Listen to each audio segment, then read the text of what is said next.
So, this is going to be fun,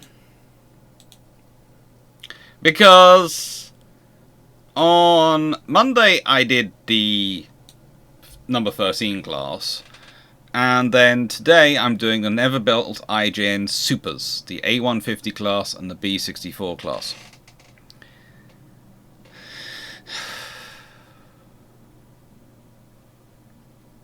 They're interesting. To be honest, it strikes me as it's the Japanese trying to build another 8-8 fleet, or rather almost a 16 fleet of fast battleships. But they're going for the 8-8 formation, which was 8 solid battleships. Well, no, it was 4 solid battleships. The Yamatos. There's solid battleships in this scenario. Rather like the Nagatos were the solid battleships in the first 8-8 combination. And then they want to build some battle cruisers, and then they want to build some fast battleships. And some of those fast battleships are going to have guns bigger than any other battleship in the world.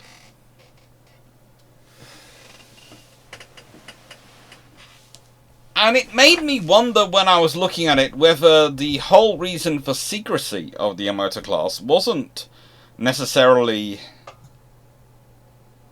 that they didn't understand it was its deterrent value to talk about it, but whether or not it's because there's a faction in the Imperial Japanese Navy which is honestly scared that the world will conspire again to end their plans by treaty.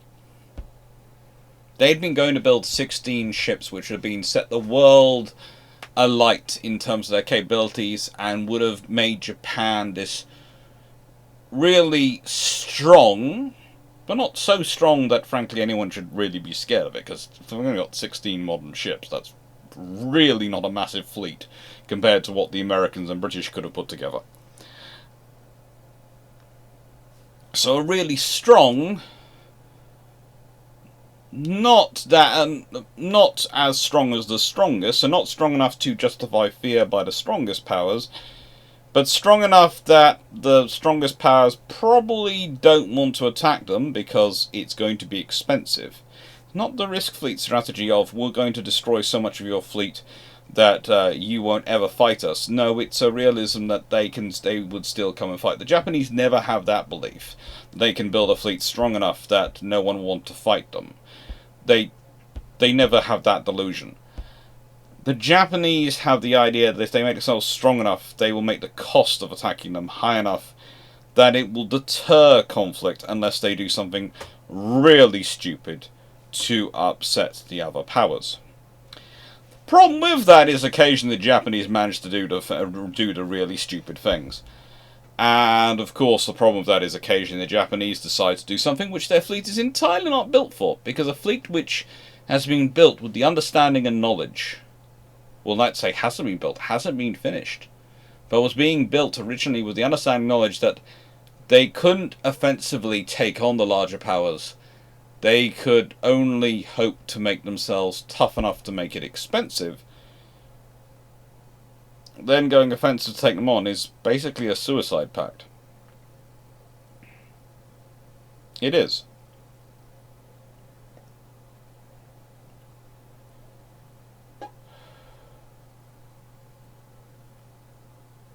So we have the A150 and the B64 class. The Yamato era 8-8 fleet.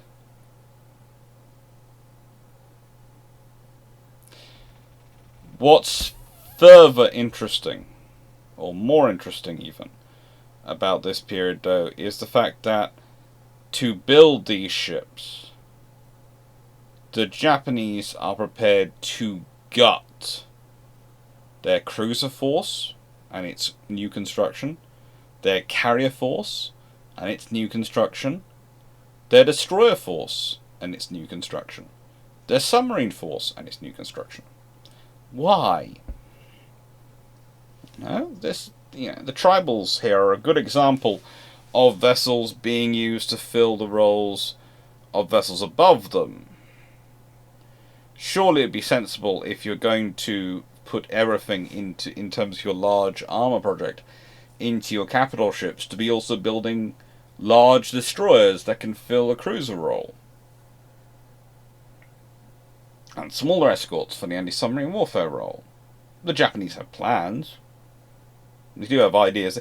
So one of the interesting things about Japan that often comes up is people go, and even I said occasionally, but I say it because I'm simplifying the scenario a bit much.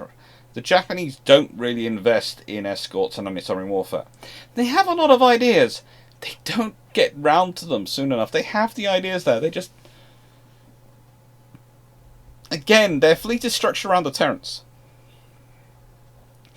And to be honest, that makes sense to the high value units, because people, when they're talking about deterrence, when politicians are debating whether to invade a country or not, they do not talk about the destroyers you have in this period. They do not talk about your cruisers. They don't even talk about your aircraft carriers. They talk about your capital ships, your battleships.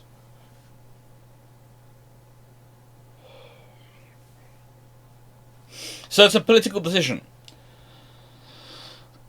And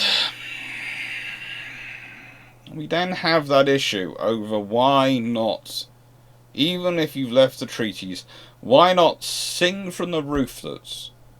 Sing, shout, the Yamato class are ready. Don't do it when you start constructing them. I can understand that. You want to spring on the world fully formed. But in 1941, if they'd announced to the world, look at how powerful our battleships are, and done a whole newsreel about how powerful their battle fleet is with their 18-inch battleships at the front, and then the Gatos, and all their ships steaming on at full speed, and maybe some cool, movements of high-speed turns and firing guns and all that stuff you could put together into a newsreel and sent it around the world, going, the modern Japanese battle fleet. Maybe include some stuff about the aircraft carriers as well, just for added fun with the whole, aircraft taking off, bombing places in China thing, if you really want to. That's not good for the people in China. Please note, I'm not encouraging that. But, if you're Japan and you want to make the point to people, you could put all that together in a nice newsreel and send it around the world.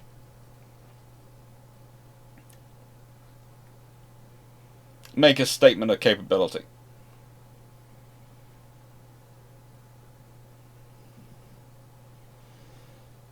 Maybe even send one of the mighty battleships to visit Hawaii.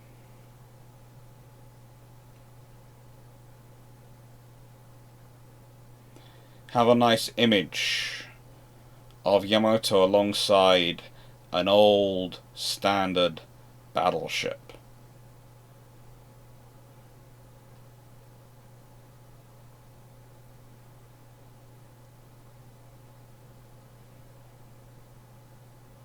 I know. It's not what Japan wanted. Japan wanted to seize territory and secure themselves.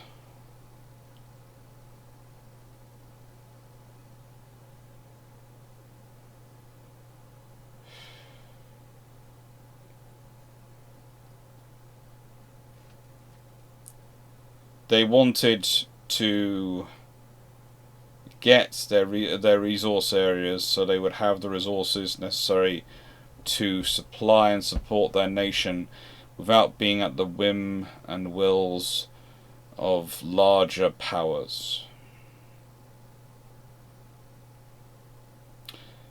But the thing is, the deterrence could have got them there for a section of time. It couldn't have got them there permanently, but it could have bought them more time to prepare. And a Japan which doesn't have to go to war for 3-4 years could be in a very different position to a Japan which has to go to war in 1941. For starters, there's how long could the Americans actually hold off getting involved in the war in Europe? As much as they might wish to, let's be honest, Nazi Germany is just about unstable enough to launch some of their wonder weapons to attack America, even if there isn't a declaration of war because of a Japanese attack on Pearl Harbor. Hitler was not a strategic genius by any stretch of the imagination, and neither were his senior officers and his senior leaders. No, when you choose people for their political reliability and their ability to espouse beliefs which, or rather, parrot beliefs, which are the standard requirement of your one-party dictatorship, for some reason that doesn't tend to leave getting the best and the brightest. Because the best and the brightest tend to be annoyingly independent thinkers and tend not to agree much on anything. But, you know, you get them and you try and point them in the rough direction you want to go. What would have happened if the Japanese had managed to hold off having to attack the Americans for a couple of years? Well, they might have had 4 Yamatos in service. They might have even started construction of these. They might have. There's part of me which hopes they do, because it's a good way. It would be fun to see in terms of the capabilities the ships have. But it would also mean that they would be no more ready for war by 1943-45 than they were in 1941. Because as powerful as these weapons are, and as powerful as the 8-8 fleet was designed to be, the 8-8 fleet was designed to be a defensive tool to make Japan a hard nation to beat up, not a tool designed to dominate the Pacific, not a tool designed to take on the world. It's a tool designed to delay the inevitable, to make it as painful for the person who's inflicting the inevitable as possible. How would I design a fleet which is designed to win the War of the Pacific for the Japanese? I'm honestly not sure you can. Because American infrastructure can outbuild everything you can produce. Long-range submarines have got to be a starting point somewhere. And lots of them.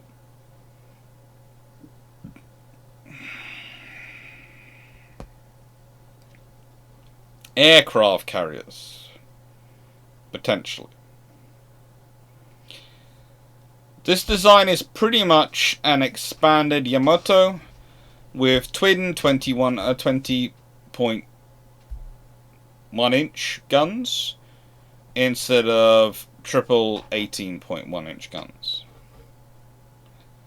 It's a rather large version of Renown.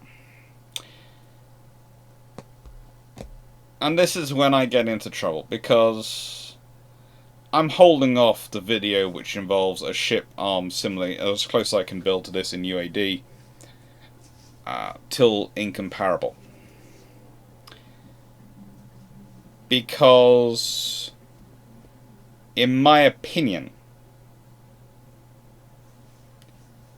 and I'm fairly certain the reality of it would have supported me on this one, as much as the image of a 20.1 inch ship is going to scare the bejesus out of people and make people think very hard about whether or not they have enough deck armor and dealing with plunging fire, the reality of one, its rate of fire, the quantity and the quality of those salvos in terms of grouping, means you are going to be in trouble. You need enough shells to be able to be firing. You need to be able to firing enough. Now, with 6 guns, you can theoretically do half salvos to increase the number of salvos you have till you find your opponent. So you can do free, firing, let's say, alpha gun from all 3 turrets, and then beta gun from all 3 turrets. Or odds and evens, whatever you want to call them. You can do that. And so 6 is okay in that scenario for salvoing. that will cut down the time it takes. That will cut down the time difference between the salvos by half while you're finding the range. But that's still only 3 shells. You remember that Yamato has 9 18-inch guns. The number 13 class has 8 18-inch guns. There is a reason you have more. There is also an interesting quirk when you look into various scenarios of long-range fire. The more guns you have, the better you are able to achieve that long-range capability.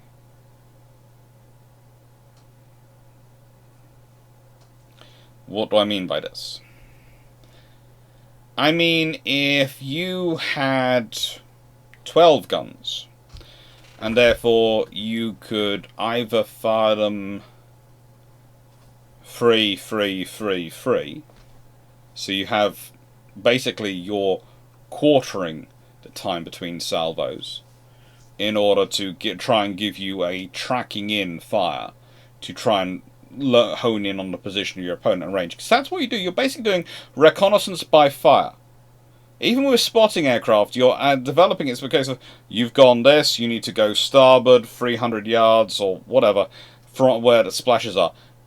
You are basically using that fire to track in on your opponent, and whoever starts hitting the opponent first wins. Doesn't matter usually how much armor you have, doesn't matter what size your guns are. Who starts hitting first wins. The problem is, if you are facing something which is, let's say, got 12 16-inch guns, and you have got 6 20-inch guns, they can do that. So they can start hitting you far sooner.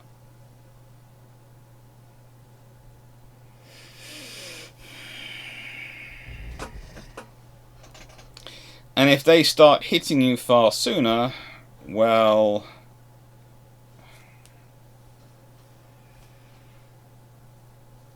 you're in trouble. Because shell hits start to add up in terms of damage. Your armor might be able to, you can say, my armor will resist 16-inch shell fire. What that means is it will resist the first 16-inch shell that hits within a certain area. The next one which hits within that area is going to fry it. And will go through.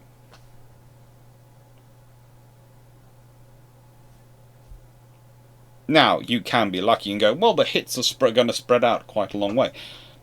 They will probably.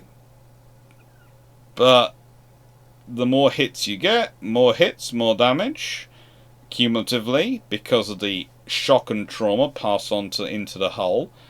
And eventually, you're going to get hits where you've already had hits, or within close enough range, that the armor has already been buckled and burnt and twisted. So the armor is already not at its metallurgical best.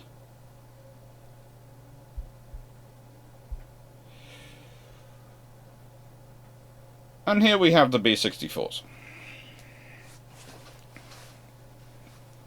12.2-inch ships. They have 9 guns. This is usually the point at which someone sits there and goes, why are the Japanese doing this with their battle cruisers? These start out as large cruisers, and honestly, they are, to an extent, built to be large cruisers.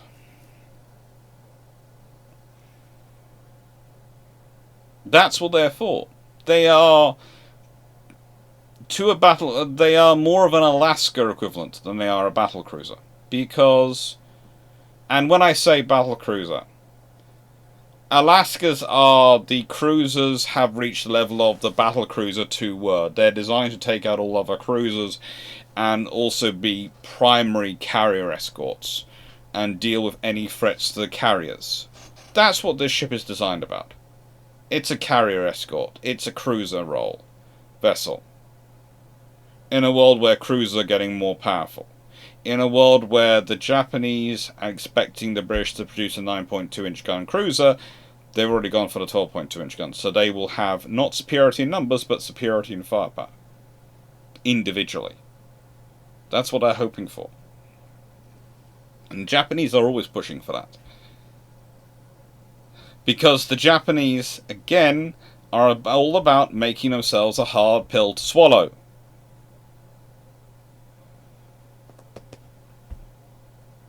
Now, again, if I had been building the Japanese fleet for World War II, aircraft carriers, with hindsight, certainly would have been a factor, long-range submarines, but I'd have probably built something like this over the Yamatos. Why? I'd have built something like this and I'd churned out as many of them as I could get. If I could build an aircraft carrier to the same hull design, I would just keep churning out hulls. And then decide later what I fitted them out with. Generic hull number, whatever. Make this carrier, make this battleship. And you can sit there and go, well, Alex, you can't really do that. You can to an extent. It's complicated with the framing, but it's not impossible. Not with the 1930s technology requirements.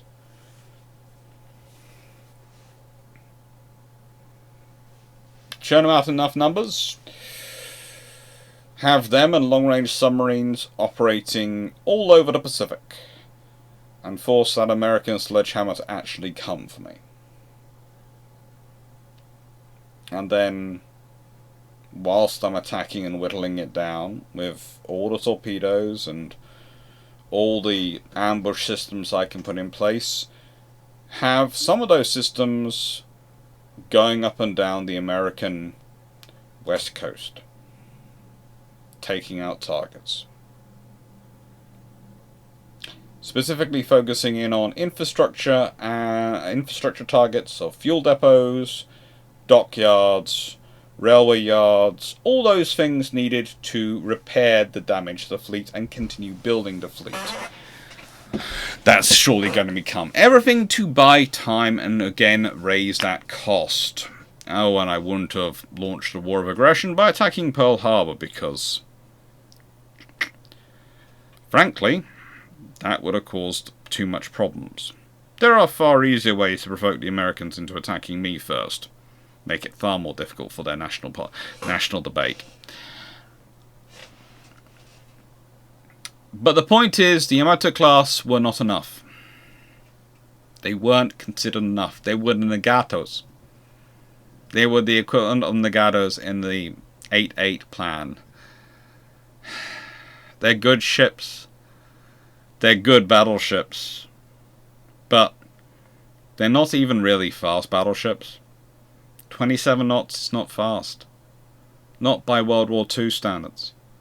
It's faster. It's fast by World War I standards. But the thing is, as I was showing with the number 13s, they're 3 knots slower than the ships the Japanese had planned to build nearly 20 years earlier.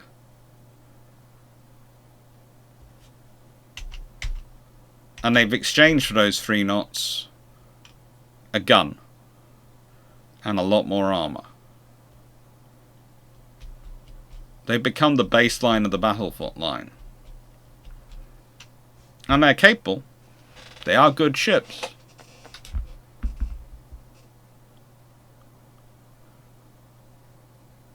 But they aren't enough.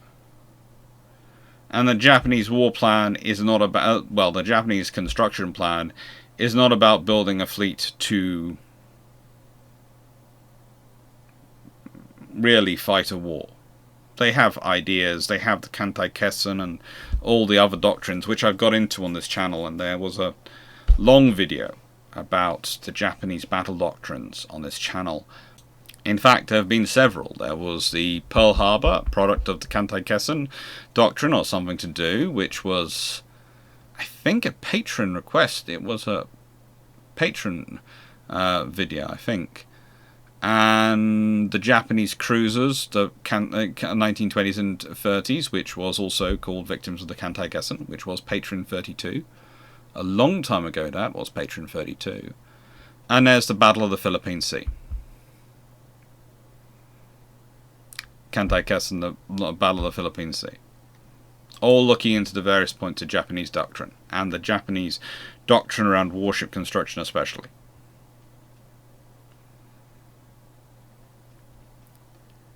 There are a lot of different theories and ideas going on with the Japanese Navy. But one of the things that consistently comes out from what I would call their more realistic thinkers is building a fleet for deterrence rather than war, to try and avoid conflict with the major powers, because they don't have the infrastructure and depth of logistics, of resources, to be able to win a war with them. Because whilst there are some, especially it seems in the Japanese Army's high command, but even a few in the naval command, who believe that America and Western nations lack the fortitude, lack the stomach for a real war, the vast majority of their senior officers are not so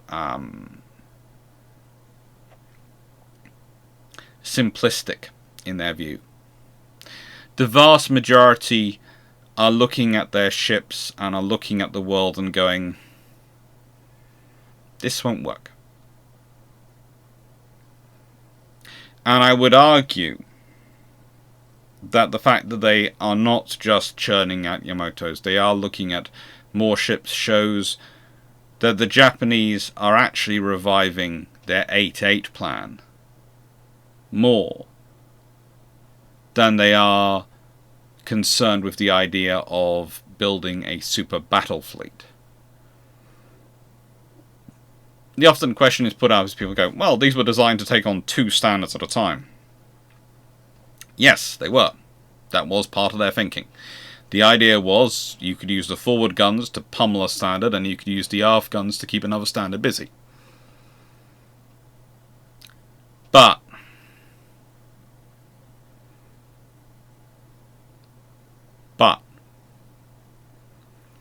that's a nice theory. The usual factor is that the Americans will probably be turning up with 3-to-1 standards in terms of numbers they could actually deploy to a fight, and what other battleships they're building. And the Japanese aren't stupid enough. They're not building other battleships. Plus, they know that the American standards are on the way out, and there are new battleships on the way in.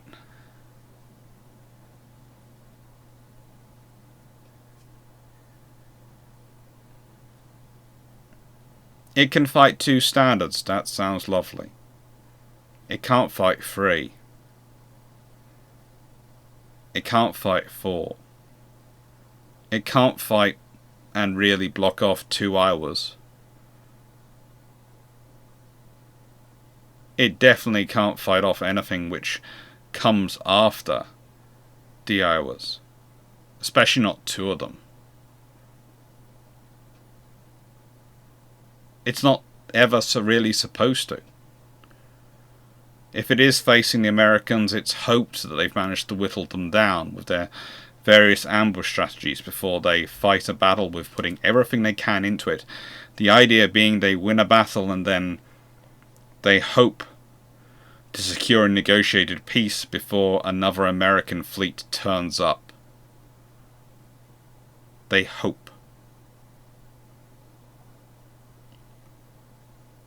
Yeah, there are some who think that they win the battle and they dictate peace, but most of the commanders are hoping, because even in the scenario where they've whittled the Americans down and the Americans are still coming in like bulls in China shop, expecting themselves being whittled down and then fighting the Japanese don't expect to have many of their ships survive it.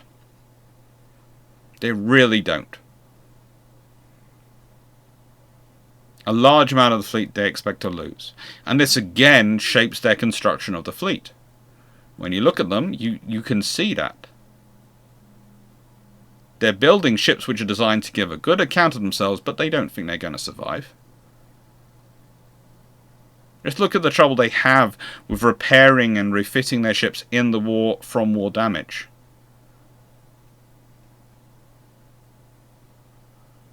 There is a difference when you're building a ship if you are worrying about repairing it. You can see that in some of the patterns of American designs and British designs. The British are obsessive about it, and it leads to some very big differences in terms of overall structuring of internal layout than what you would see in other ships, other fleets, because of it. Because the British are always thinking about fighting in the Far East, on the other side of the world, from their industrial base. The Americans are, to an extent, concerned about it as well. But the Japanese, you look at their some designs and you go, you're cramming a lot of magazines, a lot of ammunition for a lot of guns in very confined spaces. Those get hit, there's going to be nothing left of that ship. So you're building it to give as good account of itself as it can before it inevitably gets lost. That's what you're designing it around.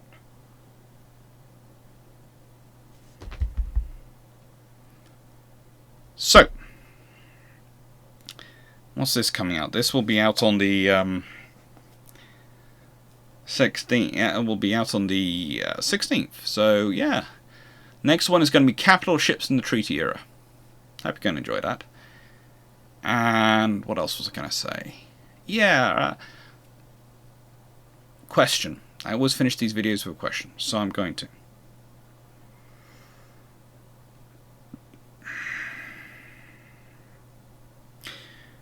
Do you think there is any way the Japanese could have, with the assets they had, instead of prosecuting conflict, have managed to deter a conflict for long enough to be useful? Now, people can go, well, you know, if they hadn't attacked Pearl Harbor, you know, the Americans wouldn't attack them. But the thing was, it's not the Americans attacking them that's the problem. It's the fact that the American strength at Pearl Harbor and putting their fleet forward makes other powers feel strong enough to deny the Japanese the resources they need. So if they are maximizing deterrence, do you think they can in any way make the Americans reduce their presence at Pearl Harbor enough to have a value when it comes to what other nations might do, what the Dutch might do, for example? The French they've already quashed. Vichy France's territories fall very quickly, but as I've talked about in other videos, the trouble for the French Navy was when they accepted and this was done in the Governments of Washington video, about the Governments of Washington Treaty, I got into this. The French, when they accepted parity with the Italians, lost their empire.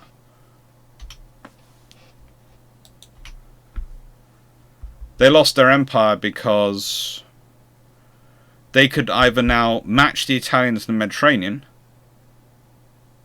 or they could defend their empire. They couldn't do both, because they accepted equivalent strength as the Italians. Italian empire was mostly concentrated in the Mediterranean coast. It's not that far away from them. The French empire is all around the world. To protect it, you require presence all around the world. If you've got Japan in the Far East, you need to be able to deploy some battleships to the Far East occasionally to go, we're interested here and we have a battle fleet too, so please be nice to us. Or you need to be very well allied with Britain. And that was, of course, part of the British mathematics of war. The French fleet counters the Italian fleet in numbers in the Mediterranean. And so the British have to provide enough ships to counter the Germans in the North Atlantic, to provide a overwhelming firepower in the Mediterranean, i.e., if they could get 4 battleships there, that backs up the French, and that provides enough force to be superior to the Italians and hopefully win in the Mediterranean. And this is why they're building up to 21 ships by 1942. And then you very quickly find out, okay, so how many are they planning? They are planning to have roughly 6 in the UK, roughly 4 in the Mediterranean, and roughly 11 in the Far East. potentially, at various points. And again, there are plans by Matthew Warwick, which I've put in the community section of this channel, which you can go and see. It's all the build plan. Deterrence is all about training, the construction, and messaging. And deployment factors into it, but if you haven't got the other three things right, then deployments and turning up places just won't have the same impact. So you need to have those three baseline factors done well before you can really do the deterrence with deployment. Thank you very much for watching, and hope you enjoyed.